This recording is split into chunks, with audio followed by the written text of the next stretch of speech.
Dr. Harris Mehmood was a man everyone trusted. Sana Tariq was the nurse no one suspected. Together they hid a secret so dangerous it ended in murder.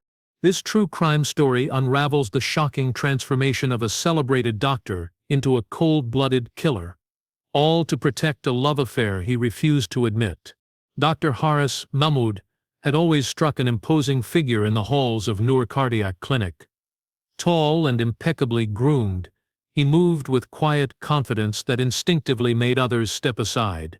His reputation in Lahore's medical community was stellar. From the moment he graduated at the top of his class, he earned the trust of colleagues and patients alike. His clinic visits were carefully scheduled, his surgical outcomes nearly flawless, and his bedside manner considerate enough to be described as almost fatherly. His awards lined the walls of the hospital.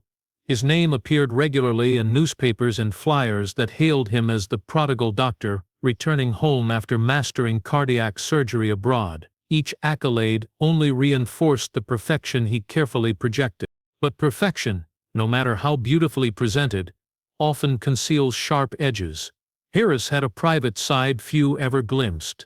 He was fiercely controlled. His offices were always uncluttered, his files methodically organized. Even his weekend retreats were booked down to the last minute. He despised spontaneity. The most private parts of his life, home dinners, vacations, social evenings, were meticulously planned and managed. His family loved him, but even they felt a distance, a subtle barrier behind which he protected himself. The public image of the kind doctor he offered to the world was just one carefully written chapter in his tightly edited story.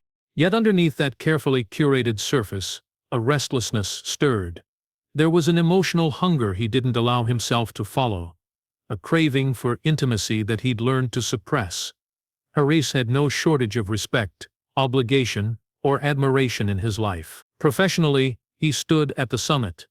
Socially, he was invited to charity balls and hospital panels. But personally, he felt isolated. He demanded absolute composure from himself, and in turn, he demanded that other people meet his high standards of self-control. Any cracking of his calm facade was unacceptable. From the outside, he seemed to have everything: a successful career, a spacious suburban home, a supportive family. But the nights were the hardest. After the last patient left, after the lights dimmed in the hospital corridors, Harris would sit alone in his office, staring at his reflection in the window glass. He'd consider what it meant to give so much, to carry so much weight, only to return to silence and stillness in the darkness of his house. Sometimes questions tormented him. Who am I, beneath this carefully sculpted image? What is real emotion if it doesn't threaten to upset the balance I've built so meticulously? Harris buried those thoughts. He convinced himself that focus and discipline were his greatest strengths. Emotions invited chaos and unpredictability, luxuries a man in his position couldn't afford. His calendar was scheduled 2 months ahead. Even his leisure time included reminders and alerts. There was a voice inside him, though, a softer voice, that whispered of human connection, of something unscripted and real. He never allowed it more than a whisper. Then, early one spring morning, the hospital welcomed a new nurse into the cardiology department. She was bright, precise, and yet somehow aware of emotional undercurrents. Among the clinical rhythms and mechanical machines, she brought something different, something that Harris recognized, somewhere in himself, as intriguingly, dangerously alive. In that moment, the careful balance he had built began to tremble. What he thought was a fortress turned out to have cracks. Unexpectedly, he realized his command over his own heart might be failing, and he didn't yet know if he could handle the consequence.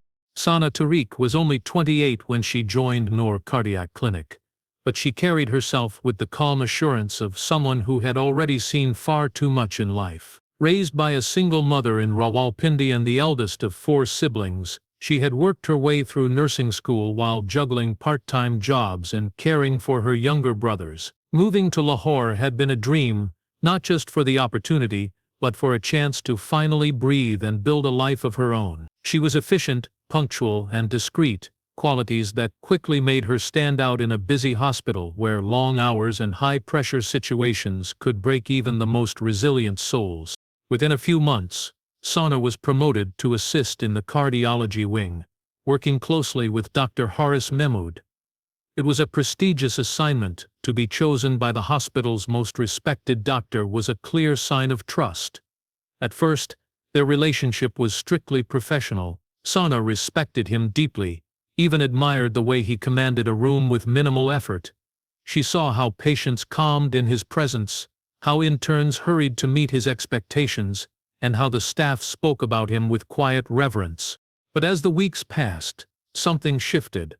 Dr. Harris began relying on Sana more than expected. He requested her presence in private consultations, asked her to accompany him on out-of-town conferences, and even assigned her tasks beyond her job role. He praised her work openly, calling her indispensable in departmental meetings. Sana, flattered and eager to prove herself, responded with loyalty and devotion. She worked late hours without complaint and never questioned his demand. In those late hours, lines began to blur.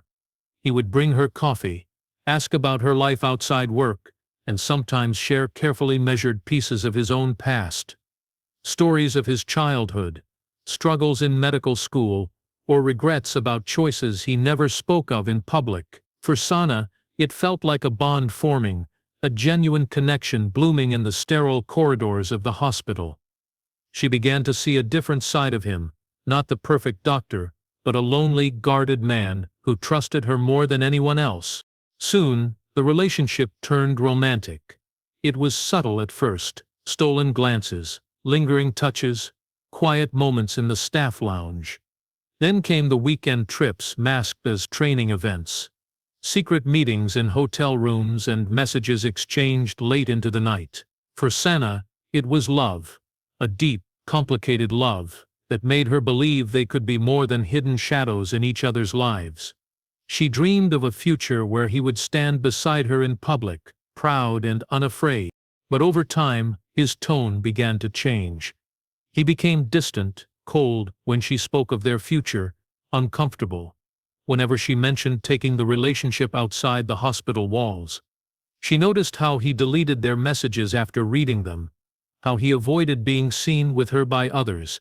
Still, she believed he was just being cautious, not cruel. What Sana didn't know was that her love had become a liability. Dr. Harris saw risk where she saw hope, and while she held on to memories, he began preparing for escape, one that would silence the past, no matter what it took. The hospital buzzed with routine activity the morning Sana Tariq failed to arrive for her shift. It was unusual, but not immediately alarming. Colleagues assumed she had fallen ill or perhaps had a family emergency. But as the hours passed, and there was no message, no call, and her phone remained switched off, an undercurrent of concern began to spread. By the end of the day, her absence had become the topic of hushed conversations among nurses and administrative staff. On the second day, worry turned to panic. Sana's mother, who lived in Rawalpindi, hadn't heard from her either. She had tried calling repeatedly since the night before but received no response. It wasn't like Sana to disappear without informing anyone. Her siblings started calling her friends in Lahore, desperate for any clue. No one had seen her since Friday night. By the third day, her family traveled to Lahore and filed a missing persons report with the local police. Investigators visited the hospital and began questioning staff. Most described Sana as hard-working, private, and polite. Many mentioned that she often stayed late for work, sometimes leaving long after most had gone home. Her apartment was neat and untouched, her things exactly where she had left them. There were no signs of forced entry, no struggle, nothing missing, except her. Police turned their attention to the last place she was seen, the hospital. Security footage from the parking area showed her car arriving late at night, just after 10:30 p.m. She parked in her usual spot, exited the vehicle, and walked toward the hospital's rear entrance. That was the last known footage of her. Cameras inside the rear corridor, however, had malfunctioned that night, due to what the maintenance log described as electrical issues. No footage showed her leaving. The next logical step was to question her supervisor. Dr. Haris Mehmood sat calmly across from the officers, expressing polite concern. He claimed he hadn't seen Sana in days and was equally worried. He even offered to help in any way he could, stating he'd always found her an asset to the department. His answers were smooth and measured, betraying no emotion.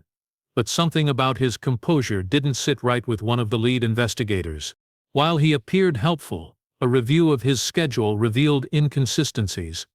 He had no patient appointments the night Sana disappeared, yet his car was logged entering the underground hospital garage just minutes after hers. Security footage showed him walking briskly through the side entrance, the same entrance Sana had used. The time gap between their entries was just under 7 minutes. Still, without direct evidence, no conclusions could be drawn. Investigators obtained permission to search both of their phones. Sana's device was off and untraceable. Dr. Harris's phone showed nothing unusual. No recent calls or texts to Sana, no suspicious photos, nothing out of the ordinary. But that was strange in itself. They worked closely. There should have been a trail. Unknown to the investigators, Dr. Harris had already wiped their conversations. He had deleted all data connecting them, messages, photos, even emails. What he didn't realize was that remnants of truth are not so easily erased. And soon, the walls of his perfect world would begin to close in. The breakthrough came unexpectedly, not through high-tech forensics or a confession, but from the nose of a gardener. On a humid morning, nearly 10 days after Sana's disappearance, a maintenance worker was clearing overgrowth around a rarely used suburban house in a quiet part of Lahore's outskirts. The house belonged to a distant cousin of Dr. Haris Mehmood, who had moved abroad years ago. The property had since been locked, visited only occasionally by a hired caretaker. But lately, the gardener noticed a strong foul odor near the backyard flower bed that refused to fade, no matter how much he watered the plants. At first he assumed it was a dead animal, but as the days passed, the smell worsened. He reported it to the caretaker, who in turn informed local authorities. A police team arrived with little urgency, expecting to find the decomposing body of a stray cat or dog. What they uncovered, however, stopped them in their tracks. Beneath the loose soil of the flower bed, wrapped tightly in a white bedsheet stained with brownish-red patches, was the partially decomposed body of a young woman. Her wrists were bound. Her hospital ID card lay nearby, buried in the dirt. A name clearly visible, Sana Tariq. The news broke within hours. Media vans camped outside the property, and social media exploded with outrage. The young nurse, missing for days, had been found dead and buried like a secret. The city demanded answers. Police immediately turned their attention back to Dr. Haris. The location of the body, on property indirectly linked to him, was too specific to ignore. Upon questioning, he claimed he hadn't visited that house in years, but investigators obtained surveillance footage from a petrol station near the area, captured just 3 days before the body was found. It showed Dr. Haris refueling his car wearing gloves and a surgical mask, and buying 2 large bottles of bleach and rubber gloves from the attached convenience store. Forensics teams searched the property. Inside the abandoned house, they found a recently used bathroom with chemical stains and a faint trace of blood on the tiled floor. Near the sink, a single strand of long brown hair matched Sana's profile. Cleaning supplies were found tucked behind the toilet. In the trash bin, they discovered a discarded hospital bedsheet, similar to the one used to wrap the body. On a dusty shelf sat an unopened bottle of medication prescribed exclusively to cardiac patients, from the very hospital where both worked. Then came the most damning discovery. Buried deeper in the soil, near the foot of the flower bed, a man's wristwatch. It was expensive, custom-made, and engraved with the initials H.M. Haris Mehmood. When confronted with this evidence, Dr. Haris continued to deny involvement. He claimed the watch had been stolen. He insisted he was being framed. But the growing web of clues told another story, one that contradicted every calm word he spoke. Behind the polished face of a doctor, it now seemed, was a man who had orchestrated the burial of a truth too dangerous to surface. As the investigation deepened, so did the darkness surrounding Dr. Harris Mehmood, with Sana Tariq's body now recovered and early evidence pointing directly to him. The police requested a search warrant for his private residence and office at the hospital. What they uncovered next turned the case from a suspected crime of passion into a premeditated cover-up. The search of his home began with the obvious: drawers, closets, his study. Everything was spotless, origins to perfection, almost too perfect. But a junior officer, scanning the study bookshelves, noticed an unusually thick medical journal that didn't quite match the others in size. Inside it was a hollow compartment. Hidden there was a sleek silver laptop, password protected. Digital forensics experts immediately began extracting its data, and within hours they found what Sana had likely died trying to protect. The laptop contained a hidden folder with hundreds of messages between Dr. Harris and Sana. Some were affectionate, filled with romantic plans and private jokes. Others were more intense, emotional confrontations, demands for answers, and references to secrecy. Then came a shift in tone. Sana had begun pressuring him to make their relationship public. In one unsent draft, she threatened to expose their affair to the hospital administration and media. She had grown tired of hiding, tired of feeling like a secret in a man's perfect life. But the most shocking revelation came in the form of an audio file, a recorded voice note saved just a week before her disappearance. In it, Sana spoke with a mixture of fear and determination. Her words were steady, but her voice trembled slightly. She was pregnant. She wanted him to take responsibility. She said she wouldn't be silent anymore. That voice memo made the entire case pivot. This wasn't just a woman who had threatened a man's reputation. She held the key to destroying the pristine image Dr. Harris had spent decades building. It was now clear that the motive was not just about romance or fear of exposure, it was about absolute control. Harris couldn't risk a scandal. A public revelation would not only end his career, but humiliate him in front of the very society that admired him. To him, the loss of power was a fate worse than prison. Forensic experts also uncovered fragments of deleted files. Among them were edited photos, hotel booking confirmations under false names, and even online searches for terms like how to erase GPS data from a phone and how long before a buried body is found. The digital evidence painted a picture not of a man caught in the heat of the moment, but one who had carefully planned how to make someone vanish.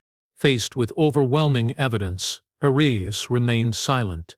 During interrogation, he neither confessed nor denied. His expression was blank, his words calculated. He asked for a lawyer, but the silence only added to the weight of the truth. The man once hailed as a lifesaver was now exposed as someone willing to kill to preserve the illusion of perfection. The trial of Dr. Harris Mehmood became the most followed criminal case in recent memory. Courtrooms filled with journalists, former patients, hospital staff, and curious onlookers, all eager to witness the fall of the man once regarded as a symbol of medical excellence. The public had known him as a savior, a healer, a dignified professional. Now they saw a different figure, expressionless, composed, but undeniably hollow. The contrast between the man they once praised and the man standing accused of a brutal, calculated murder was almost too much to comprehend. The prosecution presented its case with clinical precision. They laid out the evidence piece by piece, each more disturbing than the last. Surveillance footage showing his presence near the burial site. Receipts of cleaning materials purchased in the dead of night. Forensic evidence from the abandoned house. The hidden laptop that revealed not only a secret affair but a motive rooted in fear, pride, and desperation. Most damning was the voice memo recorded by Sana, revealing her pregnancy and her decision to go public. It silenced the courtroom. That recording became her voice from beyond the grave, undeniable, emotional, and impossible to ignore. Witnesses were called one by one. Colleagues spoke of Harris's controlling behavior, his obsession with reputation, and the sudden change in Sana's demeanor in the weeks leading up to her disappearance. Sana's mother testified with quiet strength, describing her daughter's hopes for a future with the man she believed loved her. Her final words echoed through the courtroom. She thought she was protecting a love story. She didn't know she was walking into her end. The defense struggled to create reasonable doubt. They attempted to question the legitimacy of the laptop evidence, claimed the messages could have been fabricated, and argued that the relationship, if it existed at all, was consensual and short-lived. They suggested that someone else could have used the cousin's property to frame Harris, but with so many threads leading back to him, the watch, the bleach purchase, the missing security footage, the deleted messages, the jury found the defense weak, even desperate. After weeks of emotional testimony and forensic analysis, the verdict was delivered.